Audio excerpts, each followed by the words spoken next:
হয়ে গেছে, আধা ঘন্টা হয়ে গেছে। কেন? ও তোমাকে চা করে দিল কে? মা? আরে ওই যে কালকে যে মেয়েটা স্কুটি ঠিক করলে না তুমি, হ্যাঁ। ওর বাড়িতে গেছিলাম। শোনো না, একটা ঘটনা হয়েছে। কি হয়েছে?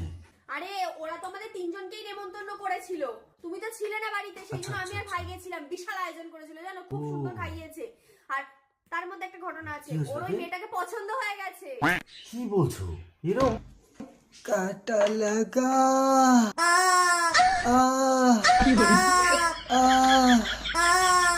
এটা কি জিনিস নিয়ে এসছো? আরে ভাইকে এটাই তো আজকে কিনে দিয়েছি, সফট টয়। খুব সফট। সফট কি করে চুমু খাচ্ছে? এটা কি? এটা তোর? এটা আমার পার্টনার। ও মা, পার্টনার আবার ডাকছে। করে পার্টনার ডাকছে। যেরকম তোমার ভাই এরম, সেরকম ওর পার্টনার হয়েছে এরম। একটা বিকিনি পরা মুরগি নিয়ে ঘরের